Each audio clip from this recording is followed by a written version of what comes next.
శ్రీ గురుచరిత్ర నిత్యపారాయణ గ్రంథం. శ్రీ గణేశాయ నమః. శ్రీ సరస్వత్యై నమః. శ్రీ గురుభ్యో నమః.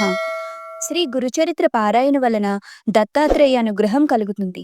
మన జీవితంలో ఎప్పుడైనా సద్గురువు తారసిల్లినప్పుడు మన హృదయంలో ఆయనను నిస్సందేహంగా గుర్తిస్తుంది. మన హృదయం ఆయనను నిస్సందేహంగా గుర్తిస్తుంది. కేవలం గురువు దర్శనం చేతన మాత్రమే మనకి శాంతి, ఆనందాలు కలుగుతాయి. అటువంటప్పుడు మనం ఆ గురువు మీద మనకు కలిగిన భావాన్ని నిశ్చలంగా నిలుపుకోవాలి. అందుకు వారి లీలలను, వారి చరిత్ర పారాయణ భక్తి శ్రద్ధలతో చేయడం వలన గురువు అనుగ్రహాన్ని పొందవచ్చు. శ్రీ షిరిడీ సాయినాథుని గురుసేవ అక్షరాల ఉండడం గమనార్హం. శ్రీ సద్గురు సేవ చేయడం వలన మన జీవితం ధన్యమవుతుంది.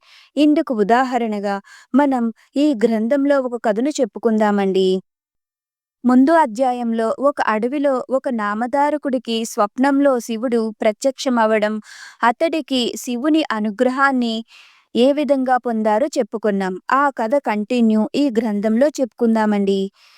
నామధారకుడికి స్వప్నంలో వచ్చి తనని అనుగ్రహించింది సాక్షాత్తు ఆ పరమేశ్వరుడు అని ఆయన జడలు, విభూతి, పులి చర్మం ధరించి ఉన్నారు అని నామధారకుడు పారవస్యంతో నమస్కరించి ఆ స్వామిని తలుచుకుంటూ, స్వామి, నేను శ్రీగురుని దర్శనం కోసం తపించి అది లభించకపోతే మరణించాలి అనుకున్నాను.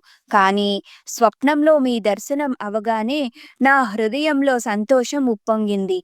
కనుక నా దుఃఖం పోగొట్టగలవారు మీరే అని స్పష్టమైంది నాకు. స్వామి, నాకు తల్లి, తండ్రి, గురువు, పోషకుడు అన్నీ మీరే. వేరే దిక్కు లేదు. నా అదృష్టం వలన మీ దర్శనం అయింది అని నామధారకుడు అలా అనుకుంటూ అడవిలో నడుస్తూ ఉండగా అతడికి ఒక యోగి కనిపించారు దారిలో.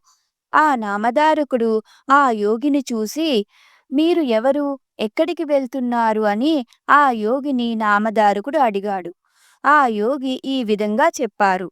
నాయనా, ఎవరి భక్తులు తప్పక ముక్తిని పొంది తీరుతారో, ఎవరిని యోగులు కూడా ధ్యానిస్తారో ఆయనే త్రిమూర్తి అవతారమైన దత్తాత్రేయుల వారు.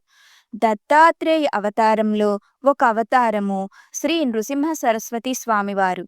ఆయన శిష్యుడిని నేను. నన్ను సిద్ధుడు అంటారు. లోకానుగ్రహార్థం లోకానుగ్రహార్థం భూలోక సురలోకాలలో తీర్థయాత్రలు చేస్తూ ఉంటాను నేను.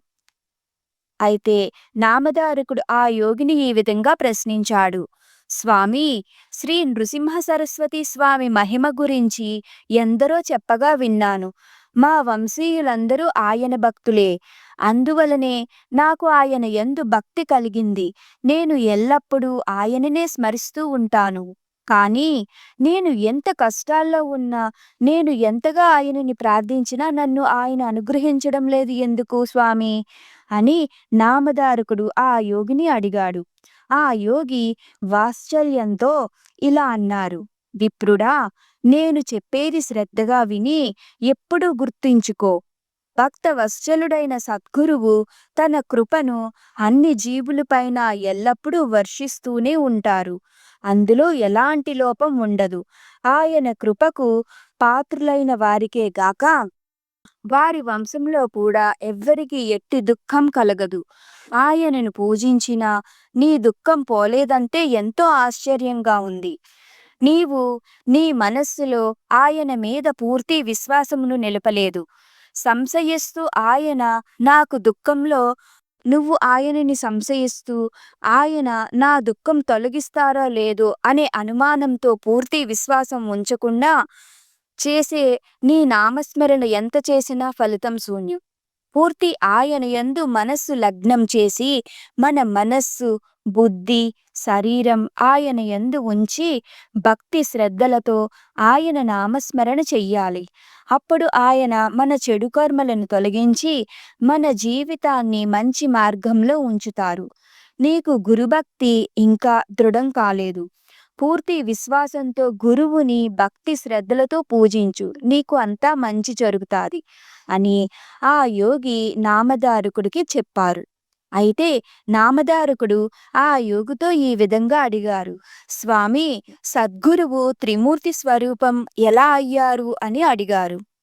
ఈ విషయం గురించి నెక్స్ట్ వీడియోలో చెప్పుకుందామండి. శ్రీ దత్తాత్రేయ గురువే నమః. శ్రీ శ్రీపాద శ్రీ వల్లభాయ నమః. శ్రీ నృసింహ సరస్వత్యై నమః. మీరు ఈ ఛానల్లో వీడియోస్ని చూడాలి అనుకుంటే క్రింద ఉన్న మన ఛానల్ నేమ్ మీద క్లిక్ చేస్తే మన ఛానల్లో ఉన్న వీడియోస్ అన్నీ వస్తాయండి.